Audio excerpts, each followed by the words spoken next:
Thank you so much for coming today on this rainy spring day. My name is Rebecca Taffel, and I'm Director of Programs at the Elizabeth A. Sackler Foundation, which helps to support the wonderful Sackler Center staff here with additional programming. And I'm really happy to welcome all of you here today and to have Karen Avrich read from Sasha and Emma, the Anarchist Odyssey of Alexander Berkman and Emma Goldman. For the past 6 years, the Elizabeth A. Sackler Center for Feminist Art has continued to fulfill its commitment to the past, present, and future of feminist art. Using its award-winning exhibition space and educational spaces, the Sackler Center strives to raise awareness of feminism's cultural contributions. Dialogue and debate about feminist art, theory, and activism take place at the Sackler Center Forum here, and groundbreaking exhibitions are held in its feminist and her story galleries. Currently, the galleries are featuring 2 remarkable shows, Worked by Hand, Hidden Labor, and Historical Quilts, and Kathy Colwitt's Prints from the War and Death portfolios. Yet the center's success relies on more than its gallery spaces. It's a place that celebrates open and free discourse, conversation, and the exchange of ideas. Dr. Sackler could not be here today, unfortunately, because of some ongoing health issues, but she asked me to express how delighted she is to have Karen Avrich here reading from the book. The dual biography of Emma Goldman and Alexander Berkman, written in collaboration by Karen and her late father, the distinguished scholar and historian Paul Avrich. Describing the book Sasha and Emma as both densely detailed and lively, and containing many surprises, New York Times Book Review editor Elsa Dixler concludes, Sasha and Emma is an enormously rich book, offering an absorbing portrait of the world of anarchists in turn-of-the-century America and the loving yet competitive partnership at its center. Dr. Sackler and I couldn't agree more. We both enjoyed discovering the insights into the lives of these 20th century progressives and radicals. And on an additional and related note, Emma Goldman is featured on the heritage panels on the floor of the dinner party. So it's really nice to have the connection between current ongoing scholarship and the dinner party out in the other room. So if you haven't stopped by to see Judy Chicago's The Dinner Party, I recommend doing that afterwards.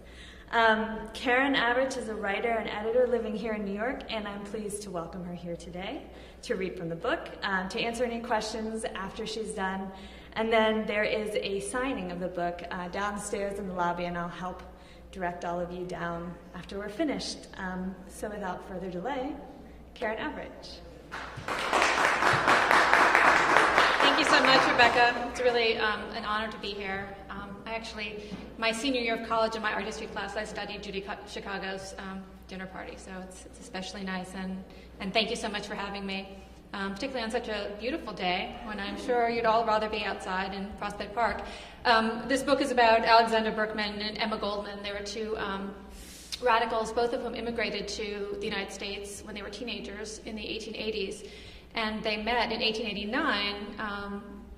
He was about 19, she was about 20, and instantly hit it off. And on their very first date, he took her. He had been here in Manhattan, in New York City for about a year and a half, and she has just arrived. She had been living in Rochester and New Haven, and so he decided to take her around the city. The first place he took her was they rode the L down to the Brooklyn Bridge, and on one of their next dates, he took her to Prospect Park because he told her, having scouted out the whole city, that he preferred it to Central Park because he found it less cultivated, more natural. So they were here too.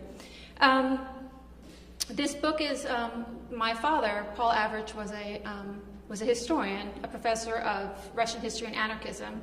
When he was still a student, he became drawn to the fields of radical thought. And when he started meeting actual anarchists, he became passionate about the subject. And in the 1960s and 70s, he started traveling around meeting with all of these people who had been active in the turn of the century, hearing their stories, listening to them, remember their exploits. And many of them had actually worked with Emma Goldman and Alexander Berkman, and had incredible stories to tell, and it was his great dream to always write the book about the two of them. Their lives were so intertwined that he felt it was a dual biography was essential. But then, unfortunately, he became ill, and when it became clear to him that he wasn't going to be able to finish the project, he had had decades worth of interviews and notes, and he had traveled all over the world getting their letters and photographs. He asked me to take over the project, and I said yes, rather foolhardily. But as I started to get to know, and then he died soon after, and I was left with this massive, incredible information, and I started to put it together, and not only was I just amazed, I just finally understood why he was so drawn to these two people for so long. I'd been hearing about Sasha and Emma in the house since I was a tiny little child. I was also struck by not just their commitment to their causes, but also to the incredible cinematic sweep of their lives. So it was indeed an odyssey that we were writing about. Both of them had rather similar upbringings. They both were born in Lithuania. Emma Goldman was born in 1869. Alexander Berkman, Sasha, in 1870. It was a part of the Russian Empire at the time under the Tsar. And both of them were from Jewish families, although his family is well-to-do, hers rather less so. But both of them were very alert children and aware of the turmoil, the radical turmoil sweeping around them. In 1881, the Tsar Alexander II was assassinated, and this brought in a new Tsar who had all sorts of some of the advances that his father had put into place, he rolled back. And so Sasha and Emma were raised in rather a hostile environment. And both had great dreams of what the United States might be like. They were just desperate to get out. Emma was the daughter of her father, was quite abusive and difficult.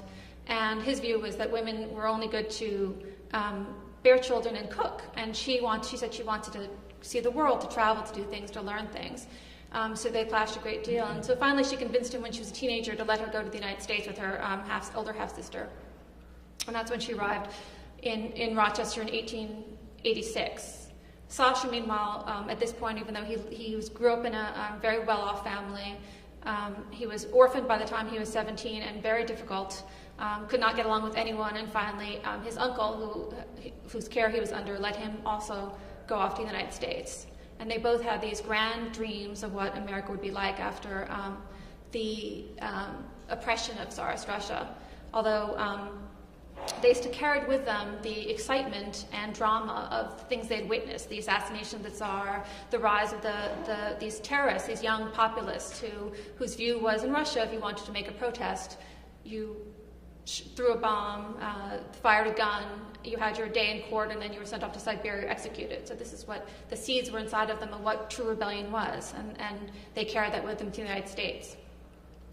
And both of them, as teenagers, got jobs in factories, and Sasha lived on the Lower East Side, got to know a lot of radical groups. He was fired up by the anarchist movement. Around the same time in Chicago, there was an event in the Haymarket Square in which a bunch of anarchists were meeting, and a bomb was thrown. And the police reacted, and as a result, a lot of people were killed, including 8 police officers. And 8 anarchists were tried, although there was no evidence to suggest that any of them were guilty. In fact, none of them were guilty. 4 were hanged. One of them was meant to be hanged, but the day before his hanging he committed suicide in his cell. This was the Haymarket event, and it drew both Emma and Sasha to anarchism. Sasha had been reading about it in the library back in Kovno in Lithuania, and he was intrigued by this. Emma was already here in the United States, and she followed the trial carefully and was horrified when these anarchists were put to death. And she said this is the thing that fired her up and inspired in her, instilled in her a lifelong dream to follow their path and try to bring about social change in America. Because while she was disillusioned by her experiences, she came to the United States. She got it seems to be the same as Russia. She was working in a factory. There were dramatic differences between rich and poor. She still had hope and faith that there was a chance for this country to really bloom. And so in 1889, as I said, the two of them met on the Lower East Side. She decided to move. She had been married in Rochester. She was bored, so there was a fellow factory worker who she married. And then they got divorced, and then they got married again, and then she left him for good. And she just really wanted to forge her own path. And she and Sasha bonded instantly. They had this incredible connection that they both of them described later in life as something that it actually lasted 50 years, something that neither of them could explain, neither of them could control. They started out as lovers and then just became friends, but they were completely connected, like two puzzle pieces, like soulmate, they said. And they decided that the two of them were going to change the world. At this point, they were joined by Sasha's cousin Matska, who had also come over from Russia. And the three of them plotted together, and they thought, we have to use our wiles and our intellect, and we're going to inspire the workers to revolt against the capitalist system. And America's going to be the golden place that we'd hoped it would be. And around the same time, they'd been living together as a menage a trois, I should point out, off and on. Emma they all were big proponents of free love. Sometimes it sort of got in the way with romance and other things, but they felt it was too bourgeois to deal with things like jealousy. They also had joined an anarchist movement, the Autonomous Group. Initially, they had been linked with another anarchist who was a very powerful speaker who noticed that Emma was a great orator herself. She was only 20 at the time. This man's name was Johann Most. He was a very famous German anarchist who attracted great audiences on the Lower East Side and all over the world when he was in Europe and then the United States. And he felt that she really had a spark, and so he encouraged her to start speaking out again on behalf of labor rights, and she found she did indeed have a voice, although she was always, even throughout her entire life, even speaking into her 60s when she would attract thousands of people to her lecture, she would always take a drink of whiskey and pace nervously back and forth before getting up to speak onto the podium. So with their whole lives ahead of them, at this point, the Homestead Steel Strike broke out in Pittsburgh. This was a steel plant owned by Andrew Carnegie and operated by Henry Clay Frick. And the two of them were determined, Frick especially, to crush the strike. The workers wanted fair wages, they wanted to increase, things had been going well. And Frick made it his business to end the strike by every means necessary, including bringing in Pinkertons, the sort of hired soldiers, hired pit bulls of the era, notorious for their brutality and mercenary instincts. And Sasha, Emma, and Sasha's cousin observed this with horror, but also with excitement, because they thought, the country had been following the events. There was a battle. At one point, the workers were, waged a battle against the Pinkertons and actually won. Got a lot of national attention, and they thought, this is our opportunity. This is our opportunity to take a step, to do as the terrorist populists did in Russia, and to make a decisive mark and convince the workers, galvanize them into action, and show them this is their opportunity to rise up against the capitalist class and take over. So their goal was to assassinate none other than Henry Clay Frick himself. They were at the time 21, 22, whipped up into a fervor by all the experiences of the last couple of years in the United States. They're radical groups. They've been meeting with people all over the Lower East Side, all these exciting ideas to them. And violence seemed to be a perfectly plausible reaction to how to get things done. It wasn't ideal, but to them, he was not really a man. He was merely a symbol of capitalist evil. And in order to improve the world, he had to take serious steps. So the three of them plotted to take him out.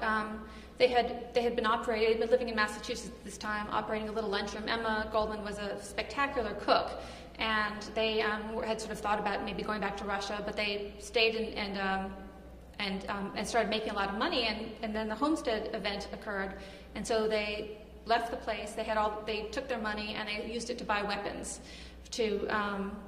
Sasha decided he was going to take out Frick with some bombs. He made some bombs. He tested them on Staten Island, and they did not go off. And they decided he'd have to find a new solution. I mean, again, they're a little haphazard, these wild planners. So he decided it would be, he'd use a pistol. And he went off to Pittsburgh, where Frick lived, stayed with some anarchist comrades, started scouting out the Frick's mansion in the suburbs, and also his office in downtown Pittsburgh. Emma, meanwhile, because they had, at this point, they had limited funds, could not go with him. It was a big sore point for her. She really wanted to be at Sasha's side when he did the deed. Again, they referred to it as propaganda by deed, and that acting, creating a national discussion with one big act. And so while he was in Pittsburgh, hanging out and stalking his victim, Emma decided to raise some money, and she felt the only thing she could do at this point. She was inspired by Sonia in Crime and Punishment, and went out. Decided she was going to become a prostitute for the night to raise some funds. And so she was a petite woman with blonde hair and brilliant blue eyes, and she looked in the mirror and she decided she could pass herself off as a prostitute. Bought her first pair of high heels, went down to 14th Street, started strutting around to see what would happen. And every time a man approached her, she would run in the opposite direction. So finally, and a gentleman, with a white-haired gentleman, came up to her and said, come, let me buy you a beer. He took her to a saloon. He bought her a beer. He said, this is your first time doing this? She said, yes. He said, it's not for you.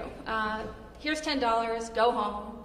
And she said, she wrote in her memoirs later that this was the first time in her whole life that she had met any man who wasn't either a vulgarian or an idealist. So it was her first experience with that.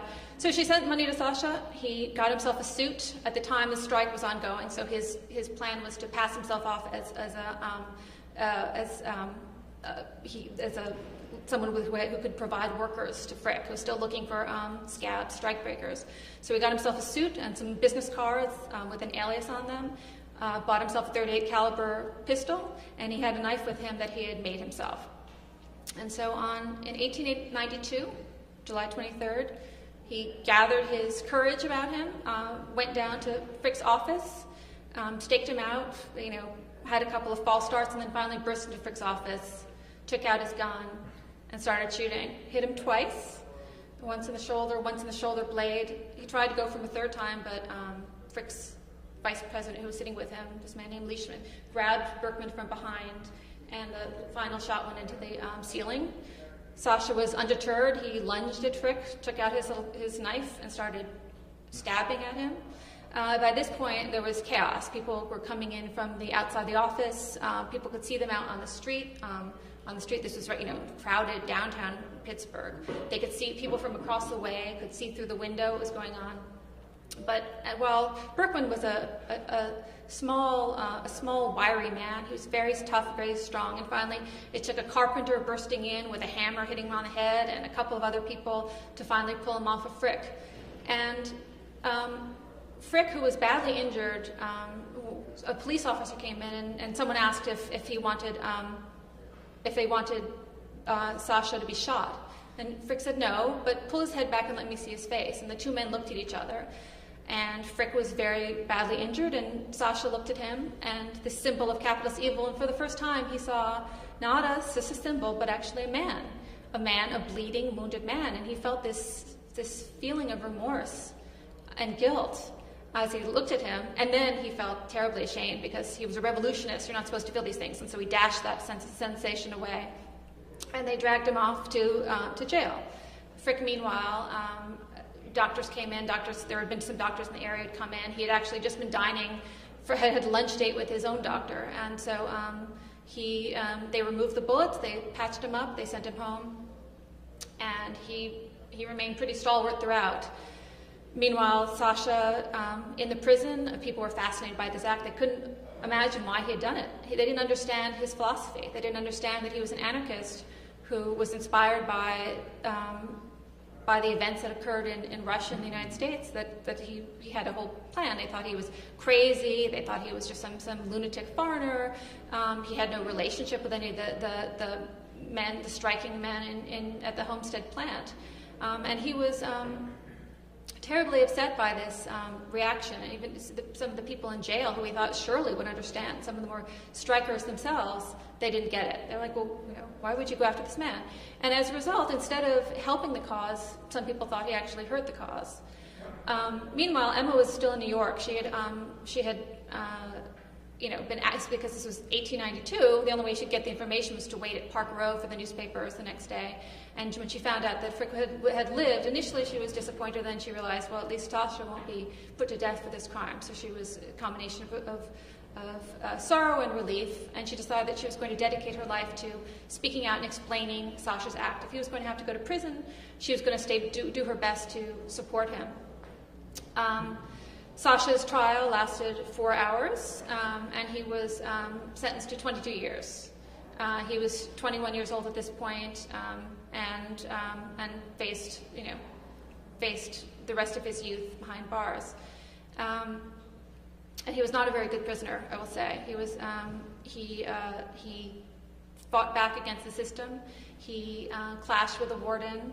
He worked on underground newspaper. He was constantly, trying to reveal the corruption. He was horrified by what was going on in the prison. But there he was for the next 13 years. He would eventually have some of his time scaled back. Meanwhile, Emma herself spent the next 10 years getting famous. She, after Sasha went to prison, she began to speak more and more until she was very well known in New York. Many people would come out to see her speak. She had this incredible gift for oratory and a lot of great ideas. She didn't speak just about anarchism, but about freedom of speech, freedom of the press, eventually homosexuality, women's rights, and she was incredibly compelling. She herself also had an experience in prison. She was speaking in Union Square in 1893, in August of 1893, and this was a serious depression was going on, and many workers were out of work. And she told the people in the square, there are several thousand people, about 4,000 people. She said, "Demonstrate before the palaces of the rich. If demand work. If they won't give you work, demand bread. If they won't give you bread, take it." And for this, she was arrested, and she was sentenced to a year on Blackwell's prison, which was Roosevelt Island, once called Blackwell's Island. And she herself made good use of her time there. Sasha, by the way, was spending a great deal of his time reading and learning and educating himself about. He learned a lot of languages in prison. His English had not been perfect until that point. Both of them were quite well educated in Russia, and they spoke Russian and German and Yiddish. But Sasha picked up Yiddish in New York. But Sasha really perfected his English, both his writing and his speaking and his reading when he was in prison. And Emma also read a great deal, and she had spent some time in the infirmary when she first arrived and befriended the doctor who gave her some nursing training, a skill that she would enhance when she studied in Vienna after she got out of prison, and then would help her through her whole life, always as a fallback career. When you're not being a radical, you could be a seamstress or a nurse or a cook. That's something she did. And when she got out of prison, a year older and wiser, she, as I said, began to lecture around the country. She would go out on these lecture tours, attract a great deal of attention. And some people called her the queen of the anarchists. Some people were afraid of her. Some people found her fascinating. Students came to see her, people from all walks of life, liberals, libertarians, rich people, poor people. And she really was making quite a name for herself until she became infamous in 1901, when she had, at this point she'd been very well traveled. She'd been all over across the Europe. She would often talk about there was a whole rash of assassinations that were going on at this period in the 1890s in Europe of leaders and kings and various rulers. And she would always defend the assassin. All she always said, it's always the ruler's fault. They're the ones who are oppressing the people, and their heart's in the right place. She'd say about these various assassins. And when in 1901, she was speaking in Cleveland, and a man listened to her speech and was fascinated. And he came up to her and talked to her afterwards, and he had a charming face. And Emma was always kind of a sucker for a sweet-looking face. She really She really enjoyed a good flirtation. And this man appealed to her, and he was interested in what she had to say. And he started hanging around the anarchists she knew in Chicago and Cleveland. And they started talking about him. A lot of her friends were concerned. They said, he's weird. This man is a strange man. He's asking a lot of peculiar questions. He seems to think there are secret societies. We're worried about him. She said, oh, he's fine. He's very nice. She met him exactly twice. Once after her speech, and then once he sort of encountered her when she was on her way out of town. This man, whose name was Leon Czolgosz, and he, in September, went to went to Buffalo and assassinated President William McKinley. And when the police arrested him and asked him why he had done it, he said that Emma Goldman's words set him on fire. And he also had been greatly inspired by a man named Bresci, Italian, who had assassinated King Umberto of Italy. And he carried around a clipping of the assassination description in his wallet. And he felt that he claimed he was an anarchist and said that he had to commit this act. And so he was arrested, tried, and then executed, put to death the following month. Things worked very speedily back then. And McKinley died after several weeks, and Emma became one of the most hated and feared women in America. She had no idea this was happening. She read about it in the papers in St. Louis. Finally she noticed that it was the man that she said, he had given his name, he had not given his real name to her. He called himself Niemann, or nobody in German, but she had not picked up on that at the time. And she was tracked down by the police. She hid out for a couple of days. She was undercover. She was riding on a train back to Chicago. A lot of her anarchist friends were being persecuted by the police and rounded up and interrogated because this terrible thing had happened to the President of the United States. The country was in turmoil, and they were in a panic to see if there was some sort of conspiracy or what exactly had gone on. And so she decided she was going to go to Chicago to see what she could help out, and she was hiding out in the train, and she overheard all the people on the train, a bunch of people near her, talking about the beast Goldman and how horrifying she was and what a terrible person, and she had this notion that maybe she would jump out and boo and scare them, but she decided that it would not be a good idea. And so eventually the police interrogated her. She said that she had nothing to do with it, and eventually could not find any connection, and she was let go. But she continued to praise and defend, even though a lot of the anarchists were horrified this. They had no issue with McKinley. They didn't see any point in it. Even Sasha thought it was a stupid thing to do, and it made no sense. He said, there's no propaganda in it. There's no point in it. It was, and she was sort of the lone voice, sort of stubbornly defending this man, and even her community temporarily turned against her. And for a year, she went into hiding. Went back to her nursing, stepped away from the anarchist movement, although she came raging back after a year or so. Sasha, meanwhile, was still locked up in prison, making trouble. There'd been some efforts to get him pardoned here and there. He had not had a lawyer at his trial because he thought that's what people did in Russia. You just stood up and you made your statement, and then you were carted off. He thought that the legal system was just part of bureaucracy and government and everything he hated. And so as a result, during his 4-hour trial, he had spent an hour reading, he'd spent an hour speaking in German because he didn't feel comfortable in English at that point, and it was translated by someone who could barely speak, apparently, either English or German, and so it was just a whole disaster from beginning to end. So there were some efforts to get him pardoned, which failed. And so in 1900, at this point, he had been in jail for about 8 years with another decade to go, or so he thought. He decided he was going to attempt a breakout.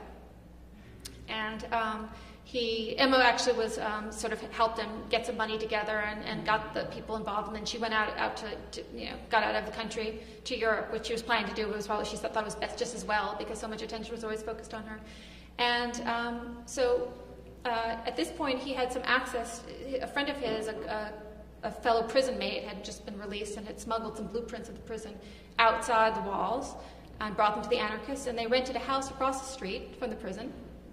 And the plan was to dig a tunnel directly in from the basement across the street and up into the prison grounds.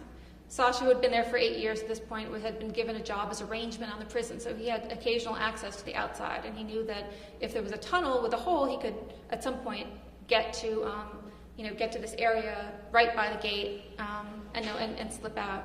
And so the neighbors thought this was very, noticed odd goings on at this house near the prison. They heard, this couple arrived. They didn't seem to bring much with them except a piano. And the piano was played night and day. And when it stopped playing, there were these two spinster ladies, the McCarthy sisters, at the house next door, and they said they would play all day long, and then and when they stopped, you'd hear a sound like a coffee grinder.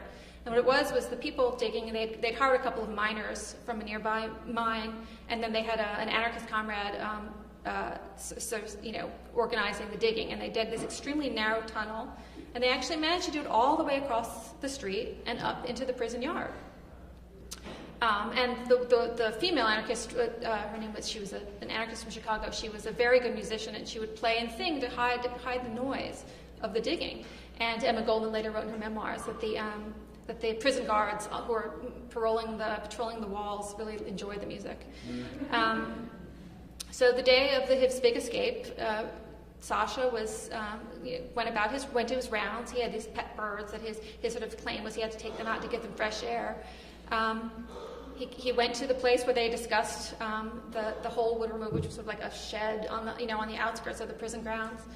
And to his great disappointment, there had been coincidentally some construction work on the prison grounds, and the place where the hole was and sort of hidden away, someone had dumped a huge pile of bricks just coincidentally, just as he was about to leave. And he knew there was a suit waiting for him. There was this, in the kitchen at this house, there was a suit with money. He was going to, his friends had said, you'll crawl underneath the ground. You'll change out of your prison garb. You'll take your money. You'll flee to Paris, and we'll all be celebrating in Paris, before the end of the week. And here he was seeing this giant mass of bricks, and there was no hope. And he was completely devastated. And shortly after this, some kids were playing and discovered the hole, and they called the police, and the police were baffled. They could not imagine. There's some newspaper reports that say, they thought possibly it was Alexander Berkman who'd been trying to escape, but they didn't think he could possibly have had the wherewithal to manage this extraordinary, expensive event. They thought maybe it was the famous train. There was a famous train robber. There was a jewel thief, a safecracker. They thought these were other options, but they never solved it. And he was stuck returning to life in prison and waiting out the end of his term, which happened finally in 1906. 13 years in prison, 1 year in the workhorse, which he referred to as resurrection. Actually, the anniversary of it was yesterday, May 18th, which he thought of as his new birthday, his new resurrection, the day when he was finally freed. And Emma and Sasha reunited. She had been his lifeline. She had written him letters. They had very little contact. She was barred from the prison. She had 3 months into her sentence, she had come to visit him under the guise of his sister, but she pretended to be his sister, but the jig was up and the warden recognized her, and he was barred from having visitors, and she'd only seen him occasionally, although they'd managed to send letters back and forth. And they were just thrilled at being together again, although he was racked with a depression from his prison experience that would stay with him his whole life. And he'd never been particularly cheery, although he was a wit. When my father talked to these anarchists, they all remembered. I mean, he's had this sort of fanatical passion. Emma liked to cook, she liked to dance, she loved to have love affairs, and she liked to find things and have a good time. Sasha felt everything was about the cause. Although he had plenty of love affairs himself, including in prison. But he felt that everything was about the cause. But yet he was despite his sort of violent tendencies and these and sort of the sort of unforgivable aspects related to those, he was people remembered him as sweet and funny and wonderful with children and wonderful with animals. And it was one of the sort of the elements that attracted my father to this strange, interesting, complicated man. And but this was a whole other chapter after his resurrection of their lives together. Emma started a magazine in 1906, that same year, called Mother Earth, which also put her on the map, and not just as a radical orator, but as someone with a real literary bent. People attracted all sorts of intellectuals and thinkers and writers and artists who contributed to it. And she really enjoyed that part of it. She was very protective of it, and it lasted until 1917. Another thing that was when I was doing the research and learning about them is when I said it was a cinematic sweep. It's ridiculous. This period involved, bomb plots and all sorts of drama, including drama that Emma ran a Russian theater company. It was just one thing after the other. A famous and tragic bombing incident in 1960 in San Francisco. And another thing that struck me is in 1914, 22 years after the Frick attempt, Berkman, Sasha became livid. There was a similar incident at the Ludlow mine in Colorado that was run by John D. Rockefeller Jr. And there was they hatched another plot, another assassination attempt. What was striking to me about this is that 1914 had been a period up leading 1913, 1914. There had been another serious depression, and a lot of people were out of work. And there were a lot of demonstrations, peaceful demonstrations, that were almost identical in some ways to the Occupy Wall Street movement that sprang up. There were anarchists and radicals who gathered hundreds of people to protest. They would walk peacefully through Manhattan and end up at churches and gathering places and ask for food or shelter. And that combined with this incident at Ludlow, where some miners were killed and a National Guard came in. It was a terrible incident. Really started to provoke the United States to take another look at unemployment and the plight of the workers. And this was an opportunity for Sasha and Emma to continue their goal. And for a while there, Sasha, despite his sort of difficult past, was really in the view of many the side of sort of the mainstream side. He'd speak out against what Rockefeller was doing. He'd organize these huge rallies in Union Square. They would do these. They'd have these mass peaceful protests where people would gather outside the Standard Oil building, the Rockefeller Company, or the Rockefellers' homes, to quietly, silently, just to physically protest what was going on. And then, of course, Sasha's nature got the better of him, and he started plotting this a second assassination attempt, although he wasn't going to be involved this time because he had proven himself not particularly adept. He was good at planning, but not so good at execution, so to speak. And of course, there's also he had a bunch of his anarchist colleagues who, at this point, they were living in Harlem. And there was the Lexington Avenue subway station was being built at this time. This was 1914, and they had been pilfering explosives and dynamite while it was going on. So they had this whole hoard of dynamite, a group of his anarchist colleagues, and they built a little bomb, and they decided they were going to take it out to Rockefeller's house. They had been protesting. A group of them had been protesting in Tarrytown, and the police and the villagers had been not very happy to see them. And of course, so they took the bomb out to Rockefeller's house. They were going to either throw it at his car or try to get into the house. And then he wasn't even there. He had gone off to Maine, and so they came back with it. This was Independence Day, 1914. The next morning, the bomb went off. All the explosives that they had been collecting went off, and the brownstone was destroyed. Fortunately, because it was July 4th, a lot of people were out at picnics, and so the 3 of the conspirators were killed, a bystander was killed, and a few people were injured. And that's when, that was sort of Sasha's last gasp at violence. He got out of town, went to San Francisco, started a magazine which he titled The Blast, because it wasn't really out of the system. And their final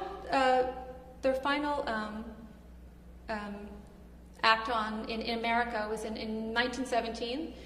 Sasha and Emma had reunited to protest the war. They were back in New York. They'd organized a new conscription league. And at this point, they had attracted the attention of J. Edgar Hoover, who was at the time a 24-year-old working for Attorney General Palmer. And they were arrested for conspiring against the draft. They had been giving some lectures, they'd holding rallies and giving speeches against it.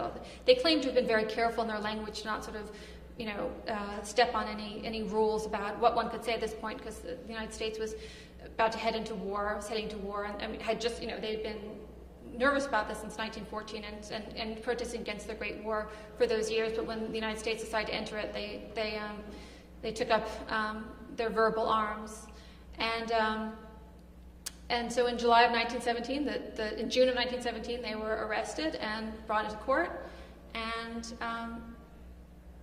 they were tried and they were sent to prison and then deported in 1919. At this point, Emma had a great passion for the United States. She considered herself an American, a New Yorker, and she loved the country, and she thought of herself as a patriot. Her view was she was fighting for the rights for a better country. She was fighting for the votes of the people, the rights of the people. And she said to the jury, she said, "Aren't there not different forms of patriotism? You don't necessarily. I'm not the kind of person who will stand up when they sing the national anthem, but I'm the kind of person who will try to make this country a better place." She said, "We are like." She said, it's like a man who loves a woman. With open eyes. He sees her beauty, yet he also sees her flaws. But this did not go over well, and they were, as I said, convicted, sent off to prison for another 18 months, and then in December of 1919, they were sent back to Russia with other radicals who'd been rounded up in the Palmer raids. J. Edgar Hoover went to the docks at 5 o'clock in the morning to see them off, make sure the boat went out, took them back to Russia. And while Emma was devastated to be leaving, they're also pretty excited because just as they had come over from Russia when they were teenagers with this hope that America would be this great place, and it had been subsequently disillusioned and then sort of worked around that disillusionment, now they were excited because the Russian Revolution was ongoing. They had met Trotsky in New York. They were excited about what was going on. They'd heard some rumblings from some of their Russian friends saying, things aren't as great as you think, but they had hopes that this would be it. This was the revolution they'd been waiting for. This is going to show the rest of the world how things are done, and they were thrilled at being able to participate in a way, even although they fought terribly to stay behind in the United States. They were excited to be going back to Russia. This, of course, they arrived.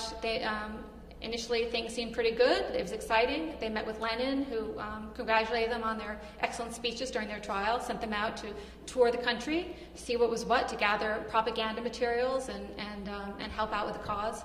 And then, of course, in 1919, Soviet Russia, they saw all sorts of things that they did not expect to see. People being rounded up and imprisoned, executed, the famine, people being treated, the Soviets taking charge. It was exactly what they'd feared. It was another dictatorship, disillusionment, sent in once more, and after 2 years they fled. And then the two of them, not able to go back to the United States, not wanting to go back to Russia, spent the rest of their lives in Europe and Canada. Emma was always desperate, as I said, to come back to the United States, and finally in 1934, she had petitioned for years. She finally was allowed to do so. She had written a book when she was living in the south of France called Living My Life, this 1,000-page tome in 1931, and Eleanor Roosevelt was a fan. And so finally and she had all these famous friends, and they all petitioned to get her back. And so finally she was allowed to come back for 3 months. And I'm going to just read briefly from her return. Sasha, of course, wanted nothing to do with it. He never really liked America. He'd spent a lot of his time in prison there. He said, "You go, you have a good time, even if you get in, which I don't think you will." He was shocked when she actually was allowed a visa. And so in 1934, she came over from Canada, had a meeting with her family in Rochester, and then went off on her 3-month tour of the United States. Emma's return was met with curiosity but little outcry. President Roosevelt's America was a rather different place from the country Goldman had left behind in 1919. Lecture agencies immediately offered to represent her, and a number of groups signed up to hear her speak. Many in the public now regarded her as a bold woman with a complicated past, rather than as a chilling specter of chaos. Even so, not everyone was pleased with Red Emma's reappearance. Editorials objected to the visit ran in newspapers around the country, and some irate citizens took pains to make their sentiments known. Maud Murray Miller, a writer retired from the Columbus, Ohio Dispatch, contacted Eleanor Roosevelt expressing her dismay that Goldman had been granted a visa. "I believe, quote, I believe her to be a grave menace to this country," wrote Murray Miller. "The assassin of President McKinley said it was her influence that seduced him to commit this atrocious crime. I'm afraid that she may have designs upon the life of our beloved Roosevelt. He's accomplishing so much wonderful work that anarchists do not want this country to regain its former prosperity. It would be her first thought, I suggest, to remove him or have it done." And Mrs. Roosevelt wrote back, "Thank you very much for your solicitude and interest in the president. He is very carefully protected, and in any case, Emma Goldman is now an old woman. I really think that this country can stand the shock of her presence for 90 days. I appreciate your writing, however, and hope you have not been unduly alarmed." And when she came back when she arrived by train, there were a lot of her family and press were waiting for her. For the occasion, she wore a black felt hat and fur trimmed coat of a mild shade of red. Her thick glasses were red framed, her hair was cut in a simple bob. One reporter said, whereas once Red Emma was a name to frighten little children, she now looked like a motherly housewife or perhaps the president of the library committee of the local women's club. Her modest appearance aside, Goldman was as blunt as ever. My views have not changed, she announced in Rochester. I'm still an anarchist, I'm the same. The world has changed, that's why I haven't had to. Everyone is an anarchist who loves liberty and hates oppression, but not everyone wants it for the other fellow. That is my task, I want to extend it to the other fellow. And so she spoke at, she had some events in New York. She spoke in town hall.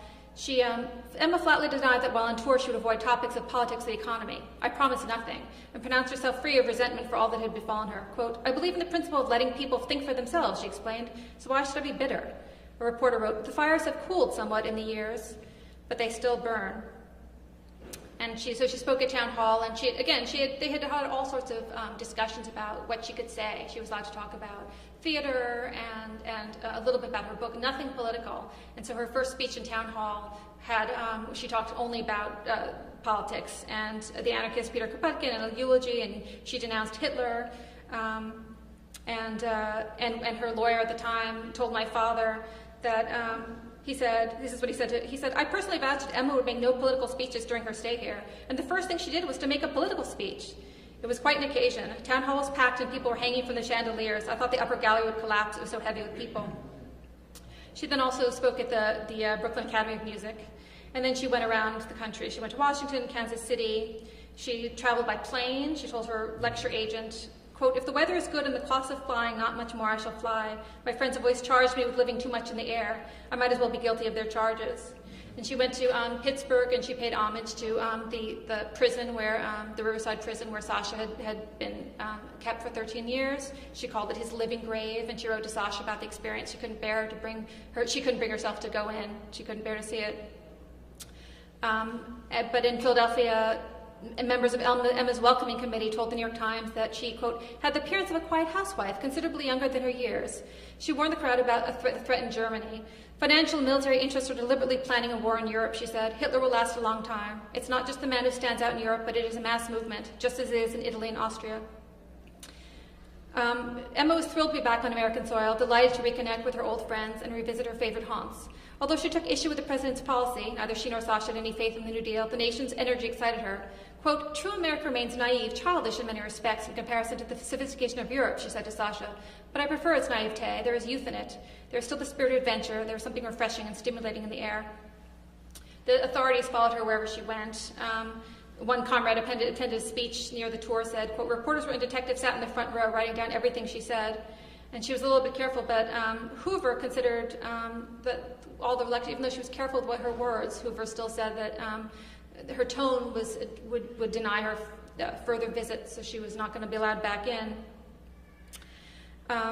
Nevertheless, Goldman was gratified by the respectful reception she had received. Her life was deemed amazing by a host of journalists and elites, and she was recognized by some as a true admirer of the United States after years of being branded a traitor. Quote, America's where I had my spiritual growth, she said in New York. I'm loyal to all that is cultural and fine in America. She also talked about, Emma also chatted comfortably about her long-ago smoking habits. During a train trip, while she was seated with a group of interviewers in a Pullman dining car, she was pointed out that, quote, Miss Goldman was the only woman present not smoking. She had once smoked, she explained, but was forced to quit. Quote, back in 1890, I smoked 46 cigarettes a day, she said. I think I started just to be different and shock people. Often I was thrown out of restaurants. Then in 1893, I was sent to Blackwell's Island prison for a year. By that time, smoking had become a habit, and for 2 months I suffered torture for want of a cigarette. Finally, I overcame the pangs of appetite. When I was discharged, I decided never to smoke again. I knew I would be in jail so often and never want to suffer so again. In the end of April 1934, Emma's 3 months in Europe came to a close, and she departed with great reluctance. Quote, the trip to the United States has revived my spirit more than my 15 years in exile, she wrote to a friend before she left. If I ever had any doubts about my having roots in the United States, my short visit has dispelled them completely. I don't know what it is in America, but I felt years younger and full of vigor and enthusiasm. I felt a changed woman from the moment I arrived in New York, and my departure will be more painful than it was when Sasha and I were deported. But the experience was well worth the headache, and Emma was optimistic about the country's future. This is the age of youth, she told reporters during her tour. Youth now has the controls. Let's see what youth can do. The old ones made a mess of things. So she never came back to the United States, although when she was in Canada, at the end of her life, a young comrade of hers, who she actually helped save from being deported to Italy, where Mussolini would have had him killed, he would take her on long drives along the Detroit River, and she would sit and look out at America across the river and cry. And she was very lonely for it and homesick for it. And she finally died in Sasha was living in France, and he had committed suicide in 1936. He had been ill with prostate disease and had a hard time making money, and his death was absolutely shattering for her. It was the only thing that, she was in France at the time too, and the only thing that actually raised her spirits was the Spanish Civil War, which was another example of anarchism. And she went and joined the fight, and it was exciting for her. And then, of course, the conclusion was not what she had hoped, and she fled Europe, and that's when she came back to Canada when World War II was getting ugly and brewing. And then in May of 1940, she died. She suffered a stroke the previous February, and after her stroke, she was unable to speak. And a lot of her comrade friends said, this woman who spent her whole life speaking out and speaking to audiences and sharing her voice now was unable to speak, and they felt it a great tragedy. And then she died, but her family and her friends lobbied the government to let her come back to the United States, and so she was buried in the Waldheim Cemetery in Chicago, which is where the Haymarket anarchists who had so inspired her were buried. And so she was buried not far from them, and that's where she is today. And that's my speech. Thank you so much. Appreciate it. I'm happy to take any questions you may have. We have a few minutes. Yes? So you gave that whole talk from memory. It's really important for us. So thank you. That was terrific. Thank you very much. Thank you. At the end, you said that Eleanor Roosevelt was an admirer, and then earlier you said that rich, poor would come to hear her speak. Kind of shocking. I mentioned the Roosevelts must have known the Fricks with people in common. How did she have this ability to bring and attract audiences of all different classes of people? Well, she spoke about, as I said, about many things, including, and one of the things that when she was traveling the country, when she was still quite young, she talked about anarchism, but about also other things, and she was delighted that different people would come, because she said then the people who might come to hear about or speak about the women's movement or freedom of speech would hear about anarchism and be inspired as well. She was a very charismatic person, and she was an extremely intelligent person, very interesting person, very charming person. And she always had, once she reached her mid-20s, she started getting a lot of attention from writers and leaders who, even if they didn't necessarily want to be completely associated her, enjoyed her company, thought she was intelligent, had interesting things to say. She had a lot of very wealthy benefactors. Peggy Guggenheim actually was the one who bought her that house in Saint-Tropez where she wrote Living My Life, the art collector Peggy Guggenheim. And so she just had a lot of charisma and appeal, and some people were interested in her ideas, even if they didn't think that necessarily abolishing all government and turning things over to an anarchist philosophy was necessarily a good idea. They still thought she was an extraordinary person and were interested to see what she had to say. Yes? Question about the anarchists.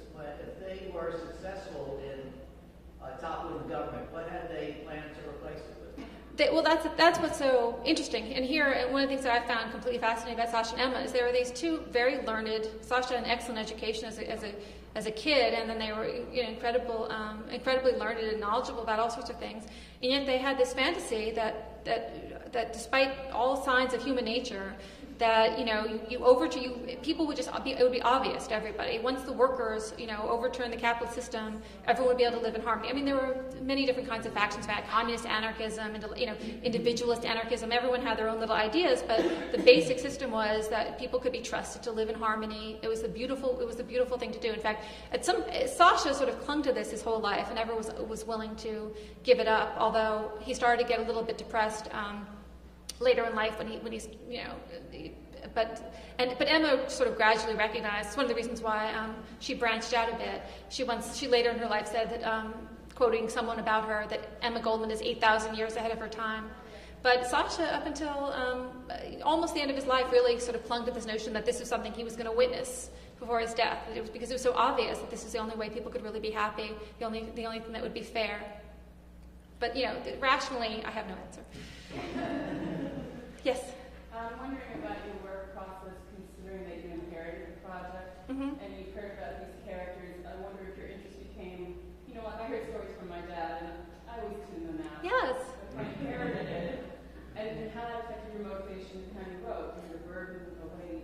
It was, well, I started writing shortly before his death. He was very ill, and it was sort of a confusing time because I was sort of trying to do this project, but also sort of, be both a daughter and a co-author.